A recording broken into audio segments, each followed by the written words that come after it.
Namaskar and welcome to this online learning platform of Shri A.K. Doshi Mahila College, Jamnagar. And I am Dhruvika Kanabar, presenting the lecture of Financial Management. નાણાકીય સંચાલનના આ second સેશનમાં આપનું સ્વાગત છે. Second સેશનમાં આપણે book બિલ્ડિંગનો topic discuss કરીશું. ફર્સ્ટ સેશનમાં આપણે લોન સિન્ડિકેશનનો ટોપિક ડિસ્કસ કર્યો. બુક બિલ્ડિંગ, અહીંયા બુક બિલ્ડિંગ વર્ડ વાંચતા જે આપણને આઈડિયા આવે એ પ્રકારના બુક બિલ્ડિંગની વાત બિલકુલ નથી. ફર્સ્ટ ઓફ ઓલ, હવે કોઈ પણ કંપની હોય એને જ્યારે કેપિટલની જરૂર પડે તો આપણે આગળના ટોપિકમાં પણ ચર્ચા કરી એ મુજબ કંપની પાસે ઘણા બધા ઓપ્શન્સ હોય કેપિટલ એક્વાયર કરવા માટે, મૂડી એકત્રિત કરવા માટે. એમાંનો એક ઓપ્શન એટલે કંપની શેર બહાર પાડીને, સિક્યોરિટીઝ બહાર પાડી, જામીનગીરીઓ બહાર પાડી અને મૂડી એકઠી કરે. તો જનરલી શું થતું હોય, કંપની જે છે એ આવા શેર્સ, સિક્યોરિટીઝ, જામીનગીરી પબ્લિકને, જાહેર જનતા જે છે એને ઓફર કરતી હોય છે અને જાહેર જનતા આવા શેર્સ પરચેસ કરી, ખરીદી અને કંપનીને મૂડી પૂરી પાડતા હોય છે. This is common method to raise capital through the issue of securities in public issue. Issue of securities are offered to the public at determined price. This is common method of acquiring capital by the company by issuing securities. Book building જે છે એમાં securities દ્વારા જ capital acquire કરવાની વાત છે. જામીનગીરીઓ બહાર પાડીને મૂડી મેળવવાનું કામ જ અહીંયા થાય છે બુક બિલ્ડિંગની પ્રોસેસમાં. પણ જે કોમન મેથડ છે એમાં જામીનગીરીઓ જાહેર જનતાને, પબ્લિકને ઓફર કરવામાં આવે છે. બુક બિલ્ડિંગમાં ત્યાં જ છે એ તફાવત જોવા મળે. બુક બિલ્ડિંગનો જે કોન્સેપ્ટ છે એમાં એ બાબતમાં ડિફરન્સ જોવા મળે છે. બાકી સેમ છે. કંપનીને કેપિટલની જરૂર હોય તો કંપની સિક્યોરિટીઝ, શેર્સ ઇસ્યુ કરે અને નાણાં જે છે એ ભંડોળ, ફિનાન્સ, કેપિટલ એક્વાયર કરે, મેળવે. પણ તફાવત માત્ર ત્યાં છે કે જે સામાન્ય રીતે સિક્યોરિટીઝ બહાર પાડવાની હોય એમાં જાહેર જનતાને ઓફર કરાતી હોય છે. અહીંયા ઇન બુક બિલ્ડિંગ પ્રોસેસ અહીંયા જે છે એ ઇસ્યુ બહાર પાડનાર કંપની પ્રાઇવેટ પ્લેસમેન્ટ દ્વારા ઇસ્યુની ગોઠવણ કરે છે. કંપનીએ આ પદ્ધતિમાં જે જામીનગીરી બહાર પાડવાના હોય એની ખાનગી ધોરણે ફાળવણીની વ્યવસ્થા કરવાની હોય છે. એ બુક બિલ્ડિંગનો મેઇન જે છે એ તથ્ય છે, એનો મિનિંગ છે કે અહીંયા પ્રાઇવેટ પ્લેસમેન્ટ દ્વારા કંપની ગોઠવણ કરે છે પોતાના ઇસ્યુની ખરીદી અંગેની.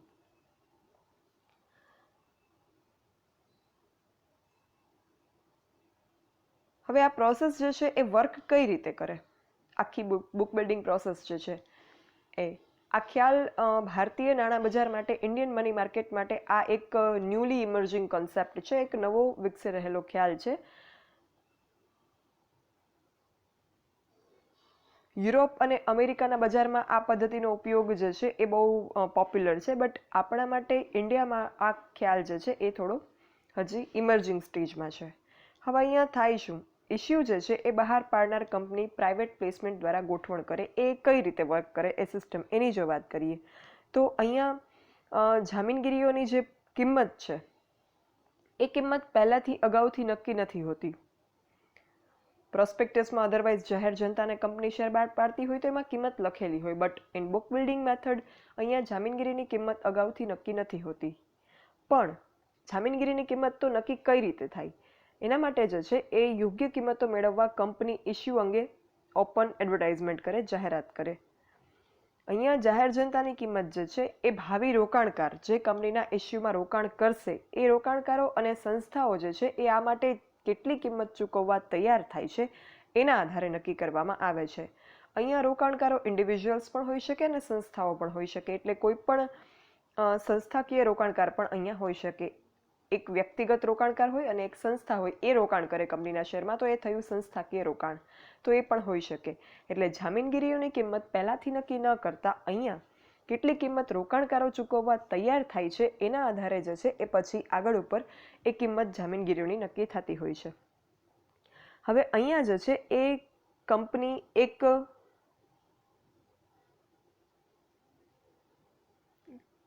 બુક મર્ચન્ટ બેન્કર કે બુક બિલ્ડર એની જે છે એ કંપની નિમણૂક કરે છે. એ મર્ચન્ટ બેન્કર જે છે એ મર્ચન્ટ બેન્કર પણ કહી શકાય, બુક બિલ્ડર પણ કહી શકાય અને બુક રનર પણ કહી શકાય. આ મર્ચન્ટ બેન્કર, બુક બિલ્ડર કે બુક રનર જે છે એ શું કરે, એનો રોલ શું આ બુક બિલ્ડિંગની પ્રોસેસમાં, કંપનીના જામીનગીરીઓના વેચાણમાં આ મર્ચન્ટ બેન્કર કે બુક બિલ્ડર કે બુક રનર જેને કહેવામાં આવે છે, ઓલ આર ધ સેમ, એનો રોલ શું? એ જે છે એની કંપની નિમણૂક કરે પછી ભાવ ઓફર કરવા માટે, ભાવિ રોકાણકારો માટે જાહેરાત કરવામાં આવે એ એના દ્વારા થાય, એ કંપની વતી કરે. હવે કયા રોકાણકારોને આ જે છે એ આ ઓફરમાં ઇન્ટરેસ્ટ હોય અને આ ઓફર કોને કરવામાં આવે, તો એમાં જુદા જુદા રોકાણકારો સમાવિષ્ટ છે. એ સંસ્થાકીય રોકાણકાર હોઈ શકે, મ્યુચ્યુઅલ ફંડ હોઈ શકે, બાહેંધરી દલાલ એટલે કે અંડરરાઇટર્સ, તમે અકાઉન્ટ્સમાં અંડરરાઇટિંગ કમિશન અને અંડરરાઇટર્સ વિશેનું ચેપ્ટર કરેલું છે, તો આવા બાહેંધરી દલાલ એટલે કે અંડરરાઇટર્સ પણ હોઈ શકે, વિદેશી રોકાણકારો પણ હોઈ શકે. આવા રોકાણકારો પાસેથી જે છે એ ઓફર મંગાવવામાં આવે છે. બુક બિલ્ડિંગમાં રસ ધરાવનાર આવા જે રોકાણકારો છે એમના પાસેથી મર્ચન્ટ બેન્કર, બુક બિલ્ડર કે બુક રનર ઓફર મંગાવે છે.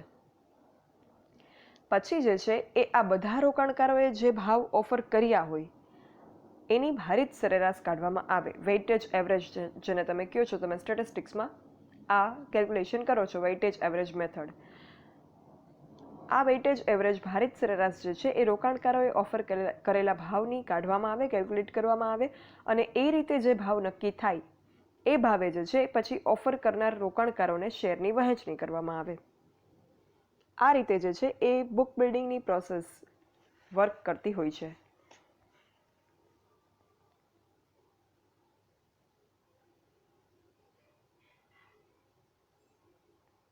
હવે આ બુક બિલ્ડિંગની પ્રોસેસના ફાયદા શું?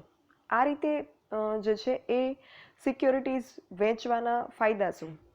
તો એક તો બુક બિલ્ડિંગ જે છે એમાં ભારિત પદ્ધતિ દ્વારા જે ભાવ નક્કી થાય એ ભાવ જામીનગીરીના વાસ્તવિક ભાવ ગણાય અને વાસ્તવમાં રોકાણકારોની દ્રષ્ટિએ જામીનગીરીનું મૂલ્ય જે હોય એ મુજબ જ ભાવો નક્કી થાય એટલે વાસ્તવિક મૂલ્યની જાણકારી મળે. બીજું, ઘણી વખત જે છે એ બુક બિલ્ડિંગ રોકાણકારોની નજરમાં કંપનીની શાખ કેવી છે, કંપનીની ગુડવિલ કેવી છે in the eyes of investors એ માપવા માટેનું પણ સાધન પુરવાર થાય છે. કારણ કે કંપનીને બુક બિલ્ડિંગ દ્વારા નવા કે વધુ મોટા ઇસ્યુ માટે માર્કેટમાં જવું કે નહીં એનો નિર્ણય કરવા માટે આ ઉપયોગી બને. બુક બિલ્ડિંગ માટે ઇન્વિટેશન્સ આપવામાં આવે તો કોણ રસ ધરાવે છે આ બુક બિલ્ડિંગમાં, જો વધારે પક્ષકારો, રોકાણકારો રસ ધરાવે તો કંપની એમ અઝ્યુમ કરી શકે કે yes we can go forward for a larger issue in the market. એટલે એ નક્કી કરવા અને ઇનડાયરેક્ટલી કંપનીની ગુડવિલ નક્કી કરવા અને કંપની માટે ઇસ્યુનો કેટલો હજુ સ્કોપ છે ઇન ધ માર્કેટ એ પણ એના ઉપરથી ખ્યાલ આવે છે. આ એક એનો ફાયદો છે. પછી આ પદ્ધતિ જે છે એમાં કંપનીની જામીનગીરીમાં રસ ધરાવતા રોકાણકારો ભાવો ઓફર કરે એટલે કંપનીની જામીનગીરી ખરીદવા તૈયાર થાય.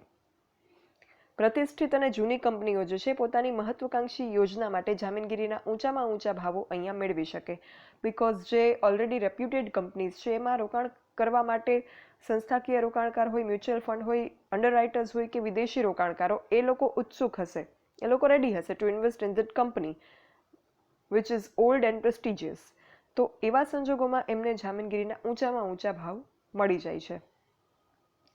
અને રોકાણકારોને પણ અહીંયા ખાતરી મળી રહે કે કંપનીની જે જામીનગીરી માટે ભાવની ઓફર મૂકી છે એ જામીનગીરી એમને મળશે જ. તમે આઈપીઓ જે છે એમાં એપ્લાય કરો કે જાહેર જનતા જે છે એ જ્યારે નવા શેર ઇસ્યુમાં એપ્લાય કરે તો ઇટ ડઝ નોટ નેસેસરી કે એ એપ્લિકેશન કરી હોય અરજી મુજબના શેર એમને મળે. ઘણી વખત કંપની જે છે એ બહુ જ રેપ્યુટેડ હોય, પ્રેસ્ટિજિયસ હોય, ઇન દેટ કેસ કંપનીમાં આઈપીઓમાં એપ્લાય કરેલા લોકોનું પ્રમાણ બહુ જ મોટું હોય. એવા સંજોગોમાં કંપની જે છે એના માટે પોસિબલ નથી થતું કે બધાને શેર આપી શકે કે શેર વહેંચી શકે. ઘણી વખત એવું થાય કે તમે એપ્લાય કર્યા હોય એના 20% જ શેર્સ તમને, આપણે જે કહીએ ને આપણી રૂટીન લેંગ્વેજમાં કે કોલોક્યુઅલ લેંગ્વેજમાં કે મને આટલા શેર જ લાગ્યા, આ કંપનીના રિલાયન્સનો ઇસ્યુ ભર્યો તો મને આટલા જ શેર લાગ્યા. એટલે એ શેર જે અલોટમેન્ટ કરવામાં આવે કંપની દ્વારા તો પ્રેસ્ટિજિયસ કંપની માટે it is not possible to provide shares distribute shares to each and every applicant. તો એવા સંજોગોમાં જે છે એ અમુક % શેર જ એમને મળતા હોય એવું બને. પણ અહીંયા એવું નથી થતું. અહીંયા ઇન્વેસ્ટર્સ માટે પણ ફાયદો છે, not only for the company. કંપનીને બુક બિલ્ડિંગથી શું ફાયદો થાય એની તો આપણે વાત કરી, બટ અહીંયા સાથે સાથે ઇન્વેસ્ટરને પણ ફાયદો છે કે કંપનીની જે જામીનગીરી માટે એ લોકોએ ભાવની ઓફર મૂકી તો ઇટ ઇઝ શ્યોર હિયર કે એમને જે છે એ શેર જામીનગીરી મળશે જ, એ અહીંયા એમને ખાતરી છે. એટલે આ બુક બિલ્ડિંગ પ્રોસેસ છે એ કંપની માટે તો અમુક વ્યૂ પોઈન્ટથી જે મેં વાત કરી એ ફાયદારૂપ છે, એડવાન્ટેજીસ છે, અને અહીંયા ઇન્વેસ્ટર્સ માટે પણ આ વસ્તુ જે છે એ પ્લસ પોઈન્ટ છે ઇન બુક બિલ્ડિંગ પ્રોસેસ. હવે આ પ્રોસેસની આપણે વાત કરી. યસ, એક્ઝામિનેશનમાં તમે કોઈ પણ, not only book building process, કોઈ પણ પ્રકારના એવા પોઈન્ટ, આપણે ઓડિટિંગમાં પણ ઓડિટ પ્રક્રિયા કે ઓડિટ વિધિની પ્રોસેસની વાત કરી હતી, તો એવો કોઈ પણ ક્વેશ્ચન હોય કે જેમાં તમને પ્રક્રિયા પૂછવામાં આવી હોય, કોઈ process which is in stages or in ફેઝિસ, તબક્કાવાર જે પ્રક્રિયા હોય, એવો કોઈ આન્સર જો તમે ઓપ્ટ કરો એક્ઝામિનેશનમાં, તો ઇન દેટ કેસ તમે જે છે એ આવી રીતે પ્રોસેસને પ્રેઝન્ટ કરી શકો. આ મેં સ્ટેપ્સ અહીંયા ડ્રો કરેલા છે અને એમાં વિગતો લખેલી છે.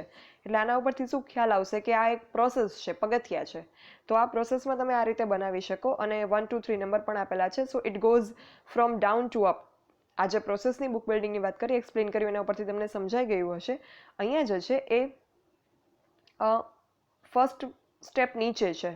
એમ કરતાં 5મી પ્રોસેસ પૂરી થાય એટલે બુક બિલ્ડિંગ પ્રોસેસ કમ્પ્લીટ થાય છે. So you can also present your any answer of any process or procedure કે વિધિ કે પ્રક્રિયા ઇન ધીસ સ્ટેજ મેનર. આ રીતે પગથિયાઓ બનાવી અને તમે આન્સર લખી શકો છો. It will look good presentation wise. હવે આ બુક બિલ્ડિંગ જે છે એની આપણે વાત કરી અને એના ફાયદાની પણ વાત કરી, કયા પક્ષકારો માટે છે. પણ એના માટે કાયદેસરની જોગવાઈ છે? યસ, ઓફકોર્સ છે. then only company can opt for it. તો કાયદેસરની જોગવાઈ શું છે એના માટે, બુક બિલ્ડિંગ માટે, એની જો વાત કરીએ તો બુક બિલ્ડિંગ એ સેબી દ્વારા મંજૂર કરાયેલું ઝડપી ફંડ મેળવવાનું સાધન છે. SEBI securities and exchange board of India કે જે જામીનગીરીઓના ખરીદ વેચાણનું નિયમન કરે છે પ્રોસેસનું.